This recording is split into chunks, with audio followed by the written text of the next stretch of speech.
सास की इन्हीं बातों के कारण तो बहू सास की इज्जत नहीं करती।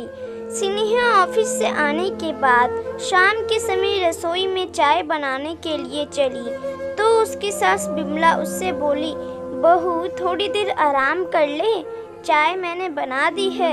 सास की बातें सुनकर स्नेहा का मन आश्चर्य से भर गया। तब उसे आश्चर्यचकित देखकर बिमला उसके हाथ में चाय का कप देकर मुस्कुराते हुए बोली, आश्चर्यचकित होने की ज़रूरत नहीं है, चाय पीकर थोड़ा आराम कर ले, रात का खाना आराम से बना देना। सास की बात सुनकर स्नेहा चाय का कप लेकर अपने कमरे में चली गई थी। गुस्सेमयी सास के स्थान पर प्रेमयी सास के रूप में बदला हुआ का रूप देखकर उसे कुछ दिनों पहले की बात याद आ गई थी। वह उसका पति सुरेंद्र दोनों एक कंपनी में काम करते थे। ससुर राजपाल नौकरी से रिटायर होने के बाद सास के साथ घर पर ही रहते थे। 2 बच्चे थे, दोनों एक प्राइवेट स्कूल में शिक्षा ग्रहण करते थे। स्नेहा सुबह 5 बजे उठकर ही घर के कामों में लग जाती थी। 9 बजे तक घर का काम खत्म करने के बाद ऑफिस चली जाती थी। ऑफिस से आने के तुरंत बाद रसोई में शाम की चाय बनाने के लिए घुस जाती थी और सुरेंद्र आराम करने के लिए बिस्तर पर लेट जाते थे। एक दिन ऑफिस में काम करने के दौरान स्नेहा के सर में दर्द हो गया था। छुट्टी के बाद जब वह घर आई तो थोड़ी देर आराम करने के लिए बिस्तर पर लेट गई थी। अभी उसकी आँख लगी भी नहीं थी कि तभी बिमला उसे आवाज देते हुए बोली, बहू आज चाय नहीं बनेगी क्या? यह सुनकर स्नेहा बोली, मम्मी आज मेरी तबीयत ठीक नहीं है, थोड़ी देर आराम करने दो फिर बना दूंगी। बहू जब तुझे पता है यह वक्त चाय का है फिर आराम करना जरूरी है क्या? बिमला ने थोड़ी गुस्से में कहा तो उनकी बातें सुनकर स्नेहा का मन दुखी हो गया था, क्योंकि ऑफिस से जाने के बाद वह कभी आराम नहीं करती थी और उसके पति ऑफिस से आने के बाद आराम करने के लिए तुरंत बिस्तर पर लेट जाते थे। आज उसकी तबीयत खराब थी, इसीलिए वह आराम करने के लिए कमरे में चली गई थी। यदि बिमला चाहती तो खुद भी चाय बना सकती थी या फिर सुरेंद्र से कहकर चाय बनवा सकती थी, परंतु वह बेटा बहू दोनों में बहुत भेदभाव करती थी।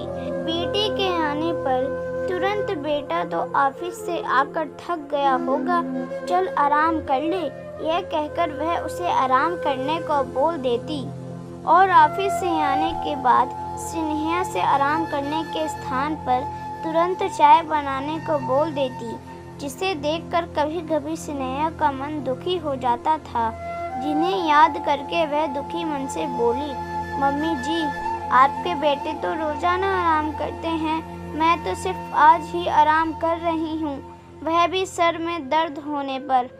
आज आप उनसे कह कर चाय बनवा लेती। अच्छा तो तू मेरे बेटे से चाय बनवाएगी, खुद आराम करके उसकी बराबरी करेगी? वह तो आदमी है और आदमी पत्नी के लिए परमेश्वर समान होता है। औरत का फर्ज होता है पति की सेवा करने का, पति से सेवा करवाने का नहीं। मैं उसे चाय बनाने के लिए नहीं कहूँगी, बिमला ने स्नेहा से कहा। उस वक्त उसके ससुर राजपाल भी वहीं थे। पत्नी की बात सुनकर वे गुस्से में बोले, बेटे बहू में इतना भेदभाव करना ठीक नहीं है। यदि पति परमेश्वर होता है तो पत्नी भी लक्ष्मी और अन्नपूर्णा का रूप होती है। बेटा 9 घंटे ड्यूटी करता है तो बहू 18 से 19 घंटे काम करती है, फिर भी कभी किसी से सेवा की उम्मीद नहीं करती।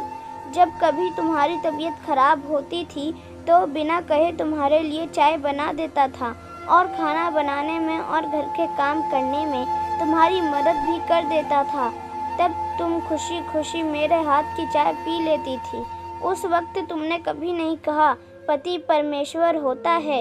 आज जब बहू के सिर में दर्द हुआ तो बेटे दुख में पत्नी की सेवा करने की शिक्षा देने की बजाय उसके मन में भेदभाव का विष घोल रही हो।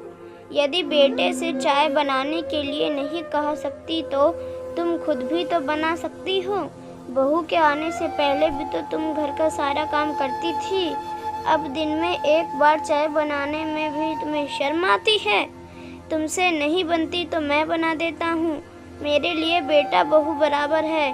सास की इन्हीं बातों के कारण तो बहू सास की इज्जत नहीं करती। पति की बातें सुनकर बिमला शर्मिंदा हो गई थी। वह स्नेहा से बोली, बहू तू आराम कर ले, मैं चाय बना कर लाती हूँ और सुरेंद्र को समझाऊंगी कि वह भी तेरे लिए चाय बना दिया करे और घर के कामों में तेरा हाथ बटा दिया करे। पति पत्नी दोनों का दर्जा बराबर का होता है। मैं अभी सुरेंद्र से कहकर तेरे लिए डॉक्टर से पूछकर सर दर्द की गोलियां मंगाती हूँ। सास की बातें सुनकर स्नेहा के चेहरे पर मुस्कान आ गई थी। बहू चाय ठंडी हो रही है, तूने अभी पी नहीं? सास ने स्नेहा को कहा तो स्नेहा यादों के झरोखे से बाहर आकर अपने ससुर को मन में धन्यवाद देते हुए चाय पीने लगी थी। दोस्तों, उम्मीद करती हूँ कि यह कहानी आपको पसंद आई होगी।